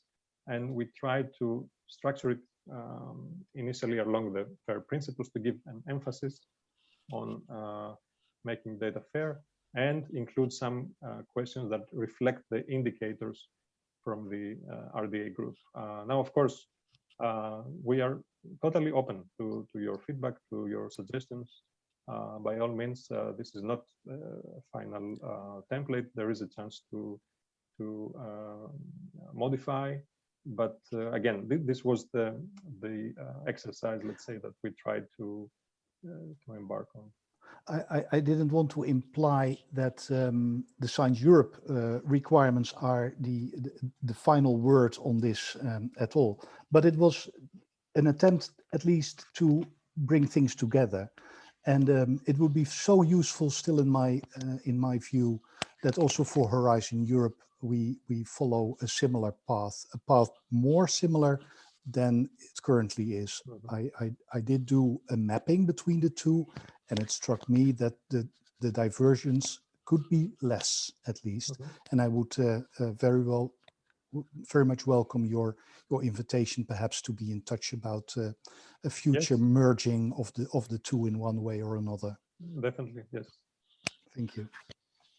Thank you, Peter, and also thank you, Kostas. And I would like to join Peter that this offer for dialogue, maybe there is something, there's room for some progress by rediscussing the policy, if that is still possible. So full collaboration from our part, if you are open to that. What other questions? Sarah, I think you replied through the Q&A, but maybe it's better for the whole participants that they hear from you. What did you reply to Peter? Yeah, of course. So Peter, it's actually, I think, in response to a comment from Mark about, research infrastructures not being too fragmented and how EOSC could help here. And you mentioned that one of the dangers or potential dangers of EOSC is, something that's too monolithic, that it's, just one big infrastructure and one approach. And I just wanted to kind of explain a little bit about the EOSC vision there, because I think this is quite a common misconception. I think we haven't helped ourselves with things like the portal, because people see it as one portal to rule them all and, a single point of access. And that's very much not what we are aiming for within EOSC. We are federating infrastructures, and within the new EOSC Future project, they're very much driving the system of system visions. So it's about bringing together, using APIs and the interoperability framework that's come out of the previous governance to connect up infrastructures and to allow us to essentially add value. But things shouldn't change for researchers. They should still be accessing services either via their institution, via their domain repository, whatever their current point of access is. And what EOSC does is adds value to that. We certainly don't want to kind of subvert their usual process of engaging and drive them to one centralized infrastructure. So that was the main point I wanted to make, and I've added that into the chat. But I think people often have that view of EOSC as being a big monolithic thing, and we certainly don't want to run it that way. In fact, it's the opposite, no? Because what we want is to integrate the fragmentation precisely to not to eliminate the fragmentation, but to be integrated and to be able to be accessible. That's and a big part of that is is building on standards. So as Simon mentioned before, the infrastructure, when we're talking, we have to have a very broad definition of that.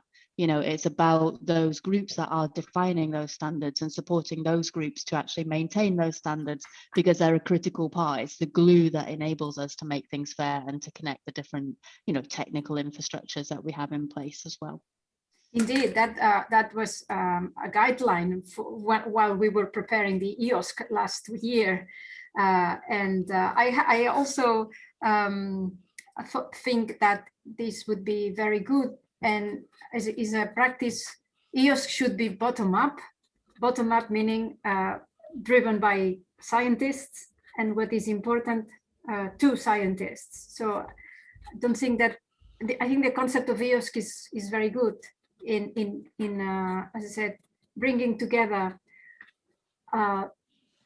data according to a set of sound standards and highest quality. That was always, I was not directly involved in the group on fair data, but I know that you really took that in a very personal way to make sure that quality was number one priority when storing and accessing data. Simon, you have your hand raised. Please come forward with your comments. Thanks. If I may, I just wanted to sort of follow up on those last 2 points. I mean, clearly a generic data repository service such as Zenodo has an important role and is a really valuable service. But the quality and depth of metadata and semantic artifacts necessary to understand, integrate, and reuse data is very considerable in most domains. And that's the fundamental argument for the need for and the importance of research infrastructures that address the needs of particular domains. And that can't be, we can't get around that. There is no easy fix. That investment is necessary for the research in those domains. And why am I saying that? That's not, compartmentalization or and I'm trying to avoid saying the word balkanization, but you know what I mean. It doesn't make the infrastructures necessary completely distinct or silos. It's what those domains need. But we also have to be mindful, and this is the real point that I want to make in this, that research priorities and research opportunities are changing. Our domains are shifting. The domains and disciplines of research are shifting. The questions we ask are shifting, and the opportunities and the things we can do with data are shifting. And that puts a considerable responsibility, again, on the research performing organizations to some extent, but above all on the research data infrastructures and on the funders to be alive to that and to respond to community requirements. Some examples: we did a report recently on looking at case studies in cross-domain research and how metadata can, and a particular metadata specification as it happens, can address those needs. Case studies in the social sciences where they need to combine social science survey data with smart meter data with climate data. Now, this sort of thing is happening, and it needs to be addressed through the research infrastructures and through the things, the tools, the semantic tools that support those research infrastructures. In the COVID crisis, we now need to understand the long-term demographic health data to combine that with clinical outcome data, whether that's the WHO questionnaire or other sources of that clinical data, and combine that with genetic data. And again, we use a case study in the report of how that's being done in Africa as it happens, but similar activities are here. And the point of that is that the research infrastructures that address the needs of particular domains, they mustn't be monolithic and stationary. They have to adapt with the movement of research, and we need to support the semantic infrastructure that allows that to happen. Thank you, Simon, for this clear explanation.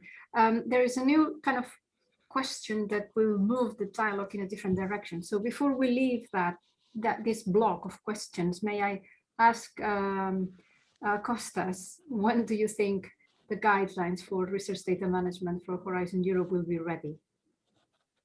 Right, so at the moment, there are 3 different documents that are available. So the model grant agreement is already available. Yes. Then the annotated model grant agreement is about to be published. And there is a 3rd document, which are the actual guidelines that will not be online, like in Horizon 2020, there will be a document. And this is still work in progress, but going quite fast, actually. I don't want to say probably end of the month, but that's just an estimate. Thank you, Kostas. So the data management template, we managed to sneak it in the in the tender and funders portal there, and we're also getting some reactions. But yes, the rest is coming. Okay, good. Thank you, Kostas. That was, I think, all what you say for now, what you can say for now. I would like to give the word to Mark Thorley, who has a very interesting question on how to spend money. Okay, so I've probably been at this game for too long. I mean, I started my career in research data management back in 1990. I think what I see is that a lot of us working in this area, we are the converted kind of thing. We're talking to each other about what needs to be done. Whereas when you go out there into the community, I think there is still resistance. So as I said in the chat, you know, back in 2014, you know, I was very heavily involved in developing and implementing the Research Council's policy on open access. And, you know, I heard from really quite senior academics and, university managers, you know, up to the sort of vice chancellor level, that actually the money we were spending doing open access was money that should really be spent doing research. And I was getting the same sort of feedback, the same messaging around research data. So I guess this is really more of a question to Melanie and to Mark, and maybe to yourself, Lydia, is how I think those attitudes are changing, but are we changing them fast enough? It sort of goes to the point that Simon was making. It's this role of those people with access to the really large levers of power within the research system that need to change the mindset of how research is done if we're really going to implement an open research environment. So do we think those attitudes are changing fast enough, or is there work funders have to do further in that area? Thank you. Fast enough? Maybe not, probably not. But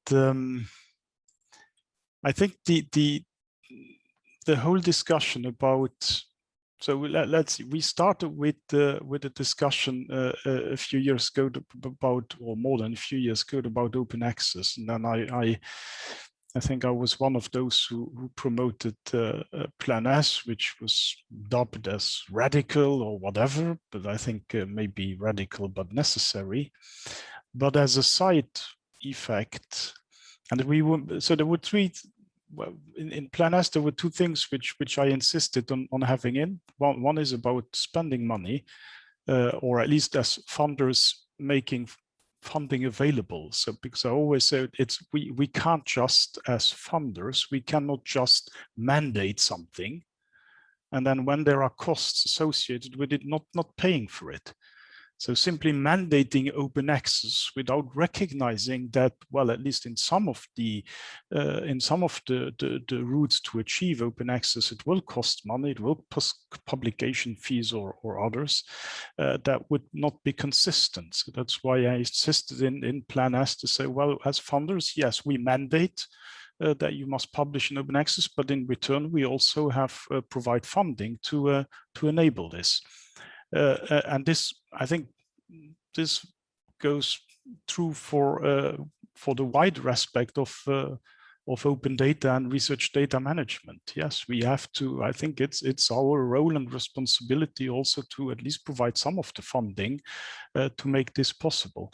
But the other thing I wanted to mention was probably much more important, because funding is one thing, but that's not exactly what you mentioned. What you mentioned. The other thing is about changing the mindset and the incentive and reward system. I think that's probably the biggest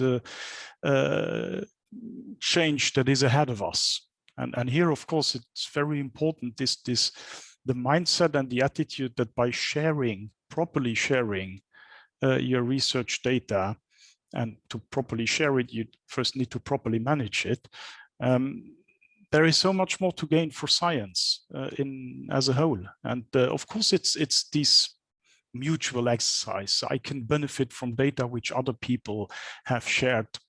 And therefore, it's my own responsibility also to share data which I have collected. And yes, but I think through this discussion and the ongoing debate about research, the incentive and reward system and research culture, I think we will gradually change, or at least I'm optimistic that gradually this will change. And here again, maybe we should more emphasize on what has happened during the COVID crisis. Now, of course, not everything is perfect. We know very well that data sharing, there were positive sides to it, but it's far from being perfect. But at least it has been better, much better than before.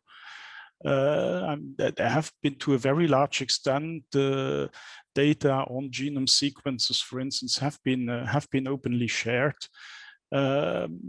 Same thing for papers. There were all these preprint papers, which of course there are difficulties and issues about quality control associated with it, but in the end, I'm convinced that we can solve these issues. So things have happened and things have changed. We had more than, I think currently probably we have more than 250,000 genome sequences, which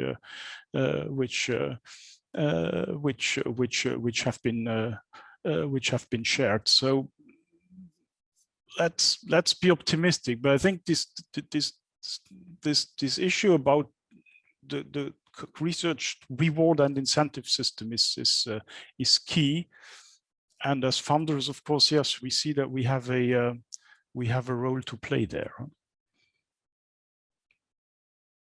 Thank you, Mark. I think Melanie also wants to react to this question.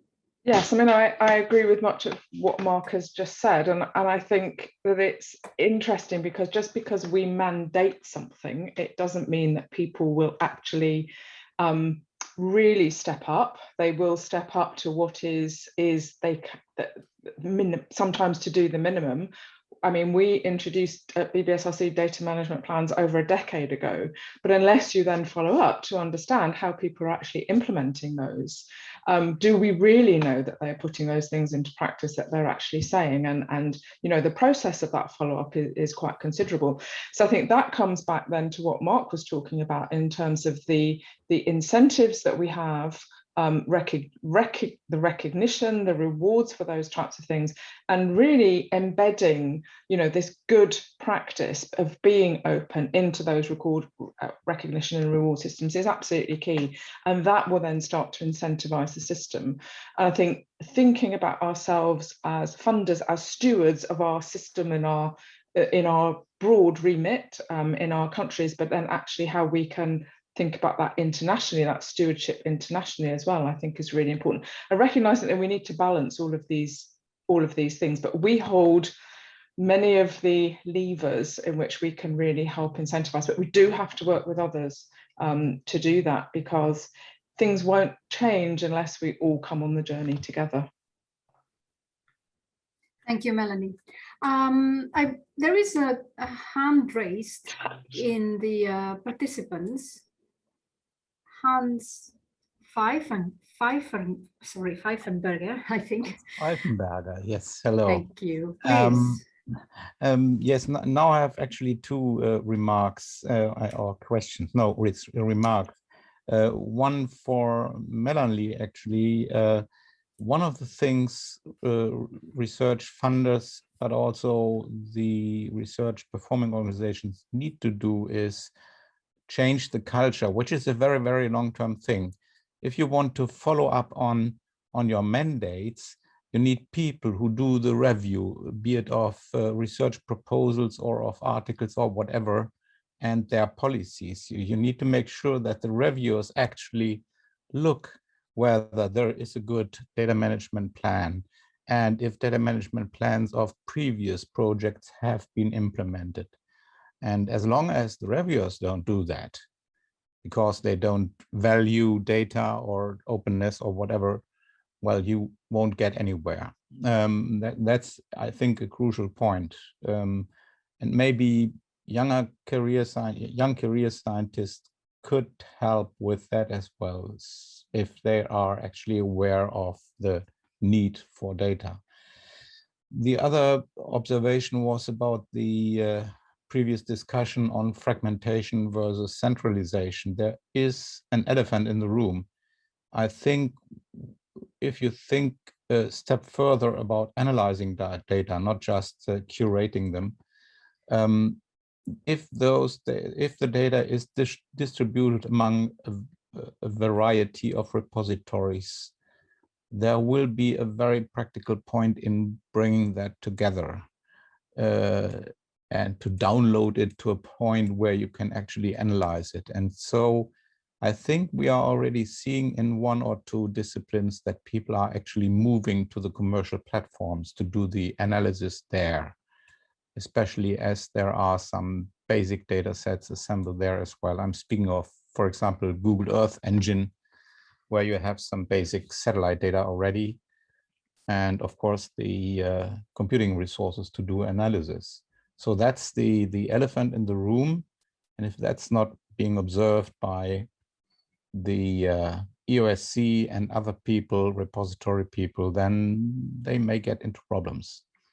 Thank you. Thank you very much, Hans, for this reflection. I see Kostas has raised his hand. Yes, just a very quick reaction to what Hans said. Well, this is very much in the radar of the EOSC, and Sarah may want to say more, but we are no longer talking about only the possibility of having a download of a data set. We're talking about data visiting, data being on the cloud, being able to perform analysis without having to download anything. You send your analysis where the data is, and in fact, this may allow you to enhance cross-border data sharing without having to move data around. And this we have seen very much in the COVID-19 pandemic, which we are still, I was going to say we were, but we are still involved in a big project, the European COVID-19 data platform. And there, for example, we make data sets available totally open without any restriction. And together we offer the tools for analysis. And this is, of course, something that was in the EOSC vision since the beginning. And I think this is where we are aiming at. Thank you, Kostas. Yeah, do you want me to come in on that just briefly as well, Lydia? Please, Sarah. Yes.